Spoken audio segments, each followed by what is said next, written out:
Madame, Messieurs, bonsoir et merci de choisir MTV+ pour vous informer. Voici les titres à la une de ce journal.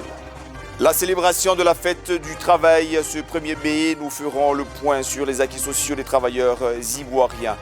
Au Nigeria, la fête du travail aura une saveur particulière. Le gouvernement fédéral a annoncé une révalorisation des salaires à hauteur de 35%.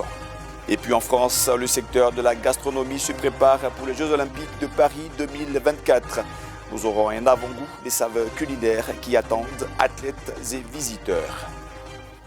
Bienvenue à tous et merci de votre fidélité à ce journal. Nous commençons tout de suite par l'actualité de ce jour. Vous le savez, 1er mai 2024, fête du travail partout dans le monde et principalement en Côte d'Ivoire. Justement, les centrales syndicales et les acteurs du gouvernement ont choisi de faire le point des acquis sociaux à l'occasion de cette célébration. Tout de suite, le point dans ce reportage. Gouvernement et syndicats se sont engagés dans un nouveau paradigme basé sur le dialogue social en vue d'améliorer les conditions salariales des fonctionnaires et agents de l'État. 2 ans après, les organisations syndicales ayant paraphé ces accords se prononcent. Depuis 2022, dès le mois d'août déjà, au niveau du transport, des augmentations dans l'ancien système, on avait 2 types de transport. Le fonctionnaire à l'intérieur du pays avait 5 000 francs, pendant que ceux d'Abidjan avaient 7 000 francs. Aujourd'hui, on est entre 15 et 20 000. Donc c'est une augmentation substantielle. L'allocation familiale était à 2 500 depuis 1961. Nous sommes à 7 500 aujourd'hui par enfant. C'est important, c'est du simple au triple. Ensuite, l'institution de la prime exceptionnelle de fin d'année qui n'avait jamais existé, qui est issue de notre demande d'un 13e mois de salaire, pour le moment le tiers du salaire de décembre. Donc ces acquis-là, forcément, agissent sur le pouvoir d'achat des fonctionnaires. Notre message, il ne faut pas brandir la trêve comme la fin, mais comme un début, comme une opportunité pour faire les vrais débats, les discussions permanentes, parce que c'est à ce prix et à ce prix seulement que nous pourrons maintenir la paix sociale chèrement acquise. Des affirmations de la Confédération, plateforme nationale des travailleurs, soutenue par la centrale syndicale Humanisme. Cet accord a porté fruit. Nous avons obtenu en 2022, de la part du président de la République, la signature d'un décret qui instaure dans l'ensemble des ministères de Côte d'Ivoire des comités sectoriels de dialogue social. Nous avons aussi obtenu qu'il soit créé au niveau donc de la primature un comité de suivi de la trêve qui puisse effectivement coordonner l'ensemble des activités de ces comités sectoriels de dialogue.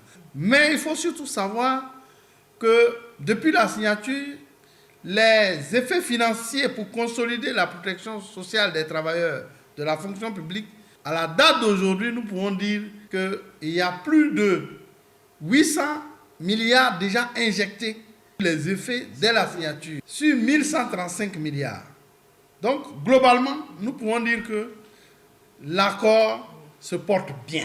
Au nombre des accords de la 2e trêve sociale figure en bonne place la nouvelle loi portant statut général de la fonction publique. C'est une loi qui vient revisiter l'ensemble du dispositif institutionnel d'encadrement de la gestion des ressources humaines de l'État en redéfinissant le champ des emplois. Donc, tous les emplois sont dotés d'un profil de carrière, mais également en travaillant sur les droits des fonctionnaires. Donc la question des droits des fonctionnaires a été fortement revisitée. Les droits anciens ont été maintenus, renforcés, et il y a des droits nouveaux qui ont été créés au profit des fonctionnaires. Je pense notamment au droit à la formation, qui est une affirmation forte du statut général de la fonction publique. Par ailleurs, il y a les droits sociaux qui ont été également renforcés. Je vais citer comme ça le congé de paternité qui n'existait pas. Maintenant, avec la nouvelle loi, nous avons le congé de paternité qui va lui donner un véritable congé, lui permettant effectivement d'assister son épouse. Le congé parental, il concerne aussi bien l'homme que la femme. Lorsque ce fonctionnaire se retrouve avec un enfant gravement malade et qui nécessite une prise en charge, une assistance permanente pendant une certaine durée, donc le fonctionnaire pourra, avec ce congé parental, s'occuper de son enfant le temps que nécessitera la maladie. Des efforts consentis par le gouvernement, c'est pourquoi le ministère d'État, ministère de la fonction publique et de la modernisation de l'administration invite les fonctionnaires et agents de l'État à jouer leur partition, s'approprier les principales avancées.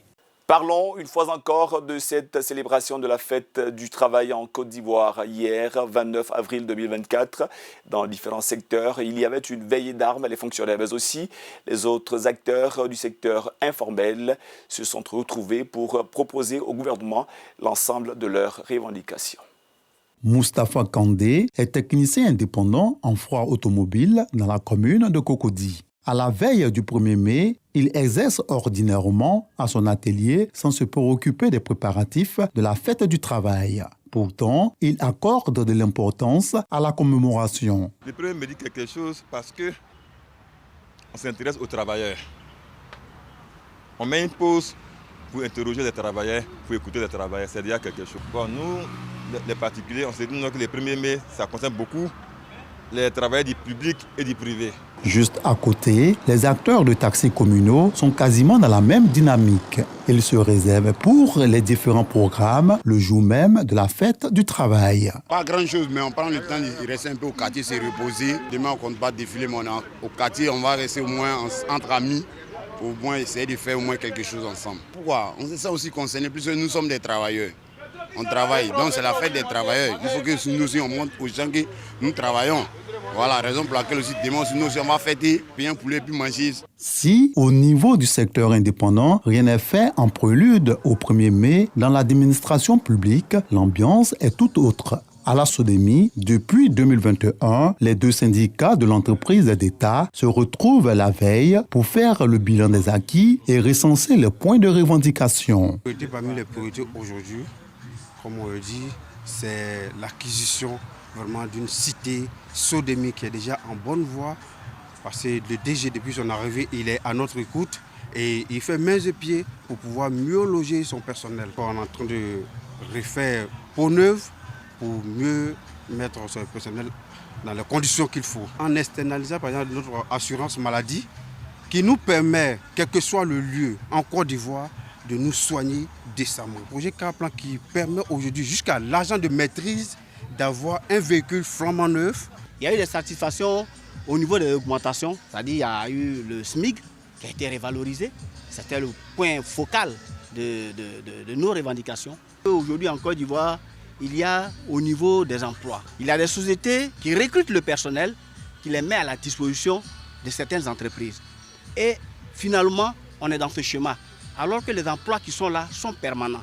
Donc pour nous, il est important que ces sociétés-là laissent les sociétés, mais faire le recrutement du personnel. Ce n'est pas bien pour le monde du travail. La réduction du temps de travail à une journée de 8 heures est le fruit de la lutte pour les droits des travailleurs depuis 1889. Et puis, c'est une fête du travail 2024 spéciale pour les travailleurs au Nigeria. Le gouvernement nigérian a choisi de revaloriser les salaires de ces travailleurs à hauteur de 35%. On en sait plus tout de suite dans ce reportage. Le gouvernement nigérian a approuvé l'augmentation de 25 à 35% des salaires des fonctionnaires. Les pensions des retraites ont aussi été revalorisées. L'annonce a été faite mardi, la veille de la fête du travail. Mais le Congrès du travail du Nigeria dénonce le caractère exclusif de la mesure et pour cause, elle ne concerne qu'une certaine catégorie des agents de l'État. Aussi, la Confédération syndicale demande-t-elle au gouvernement d'étendre la disposition à l'ensemble des fonctionnaires. Le secrétaire général de la plateforme veut aussi que la marge reflète la situation économique actuelle du Nigeria. Le pays le plus peuplé du continent est frappé en effet par une inflation de 33,2%, son niveau le plus élevé depuis 1996, alors que la hausse des prix des produits alimentaires frôle les 40%. Le carburant vaut de l'or depuis la fin des subventions décrétées par le président Bola Tinubu, plongeant des millions de Nigérians dans la tourmente. Toujours dans l'actualité africaine, nous parlons à présent du phénomène migratoire. La jeunesse africaine désespérée prend le chemin de la Méditerranée, direction l'Eldorado en Europe et plusieurs autres pays du monde. Agadez, la localité nigériane, accueille des dizaines de voyageurs clandestins. La gare routière d'Agadez est animée d'arrivées et de départs depuis que les autorités du Niger ont annulé en novembre dernier le décret interdisant le transport des migrants.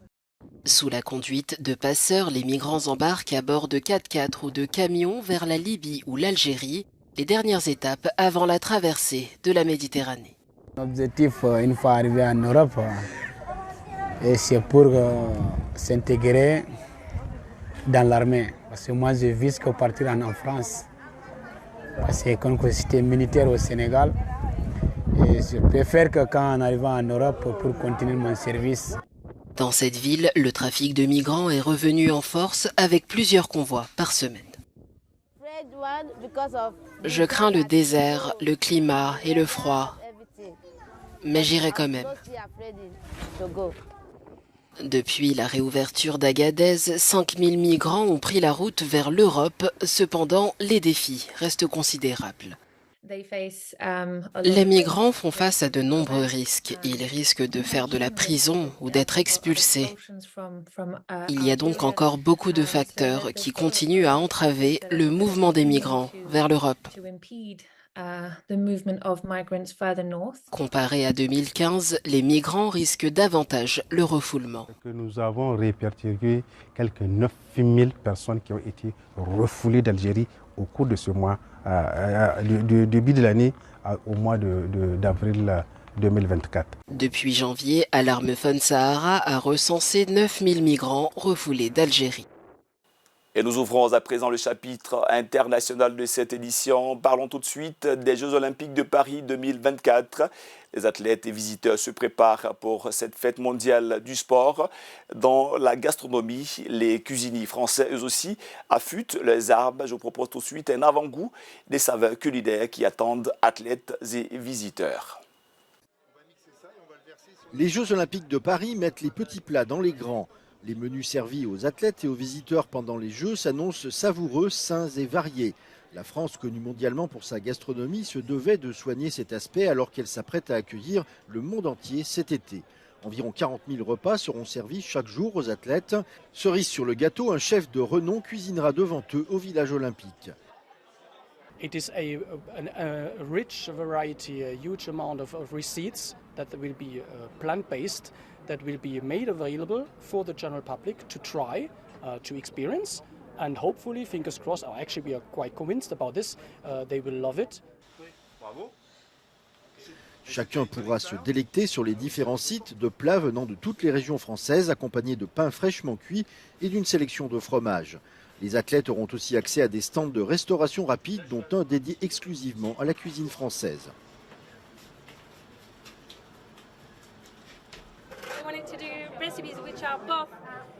Very rich, very gourmand, very mouth-watering, and in the meantime, quite easy to understand. So I think the croissant is quite the symbol of Paris, and it was quite obvious for me to do a croissant that I could twist.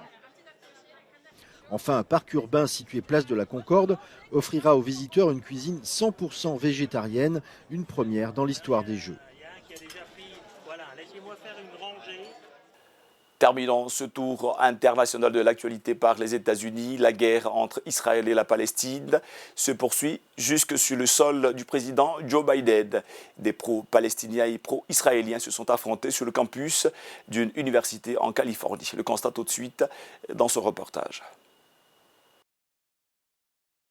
Des affrontements violents ont éclaté entre activistes pro-palestiniens et pro-israéliens sur le campus de l'Université de Californie à Los Angeles. Un groupe d'étudiants pro-palestiniens avait monté un campement et installé des barricades à l'entrée du campus.